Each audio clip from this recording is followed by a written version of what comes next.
Hey, I want to talk about health and the well-being of health and how our minds play a big part of health. Do you know that the mind is so powerful until the mind can determine your sickness and your ultimate demise called death? A lot of us walk around, everything's going fine until we find out that something may not be exactly kosher as far as our health is concerned. And then after we find that out, then our health takes a nosedive. I mean, our minds start to turning like 1,000 miles per hour. We start worrying. Oh, I'm going to die. Oh, I got a terminal illness. Oh, what will I do? Oh, I need a doctor. Oh, my goodness. What's happening to me? We go from being calm to being hysterical in less than a matter of minutes. Then we start to therefore do things unnaturally. Instead of changing our diet, our thought process, we start to go to the doctor to get all kind of medication to so-called help us get well. But at the same time, what happens is the medication's adverse effects, side effects, cause us to get sick. I mean, I was just at the doctor last week, and I had the gout from not eating right.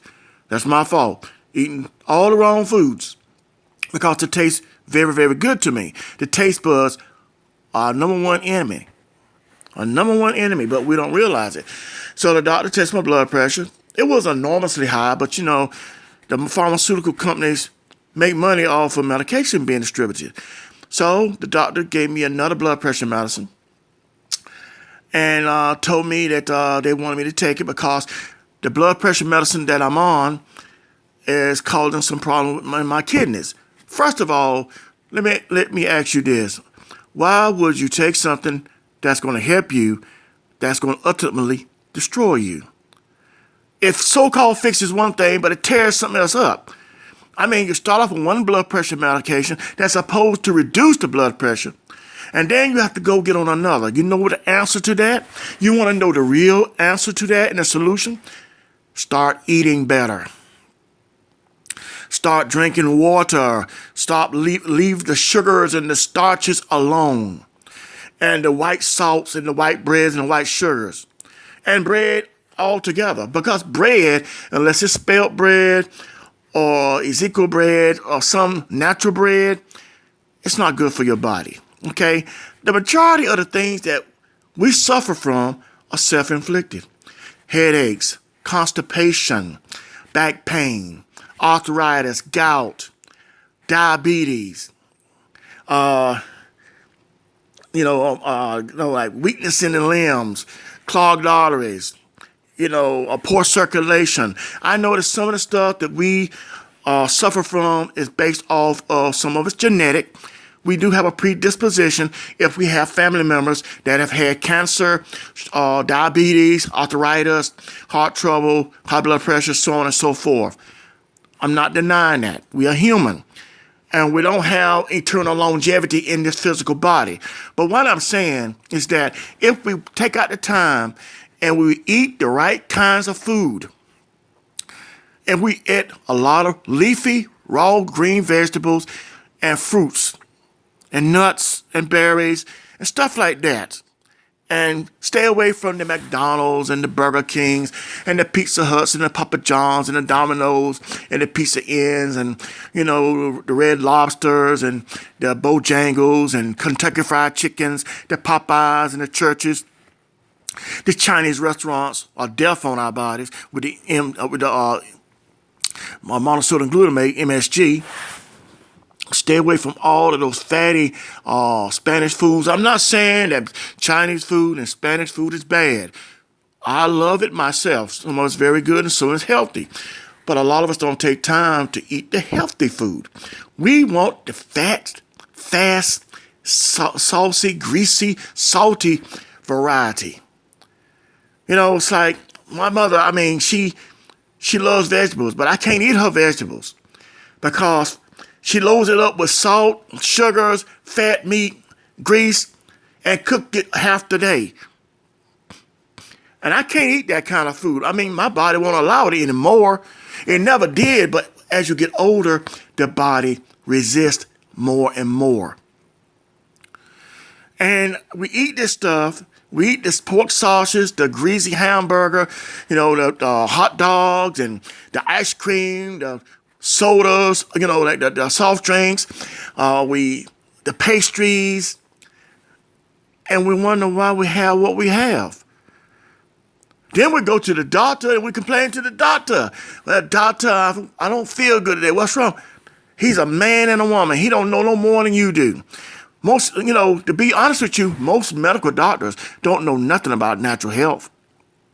They don't have a clue about what it's like to be healthy. Most of them don't live past 59 years old. I mean, they really don't.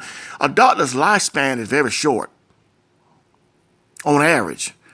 So when you go to a doctor and ask him how can he get better, he's going to put you on medication. That's what he was taught. And they are taught that every part of the body is different from one another. The lungs don't work with the heart don't work with the spleen don't work with the kidneys don't work with the liver don't work with the arteries don't work with the veins don't work with the muscles. Everything works with one another. We are told a whole unit. But because they are told allopathically that you treat high blood pressure because, well, they really don't know. They don't ever say it's because of poor circulation. They don't ever say it's because of the kidneys or the liver per se. They'll just say, well, you got high blood pressure. We don't know.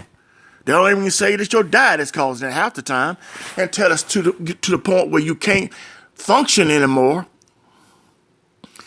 They don't tell you when you got a weakness in one area of your body what to do. They don't. They're not supposed to. It's all about big dollars, big money. So what they do, they give you medication. And what happens to us? We become less and less independent of our own self and become more dependent upon them. That's not the doctor's fault. Let me go again.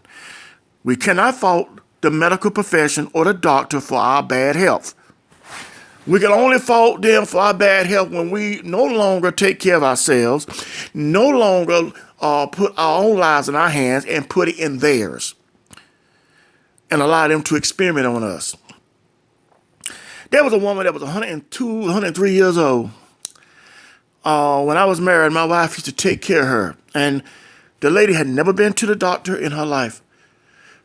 She didn't do anything but take an aspirin. She broke her hip. She started going to the medical doctor. Within 6 months, she was dead. She started going down. Now, I know a lot of y'all scientific, atheistic, deistic people are going to say, well, that's woo. Okay, boo, boo, boo. Facts is facts. The lady died. She lived all this time without going to the doctor, eating healthy, doing the right thing. When she broke her hip, that was her ticket to go into the ground. And that's where she went. She only lasted 6 months. What I'm saying is, once you lose the balance of equity of being responsible for yourself, you lose everything. You have to take care of yourself. You cannot allow others to take care of you. Be independent in your own mind and your own body. You got to be independent of yourself. You have got to take care of you. Do you think your arteries clog right by themselves? The medical doctor's not going to tell you how to get clogged, because half the time he don't know, and the other half he does know, but he's not supposed to tell you, because if he told you to stop eating all that fatty, greasy, salty food and you stop doing it, then you'll see that your arteries will get clean. There's natural remedies.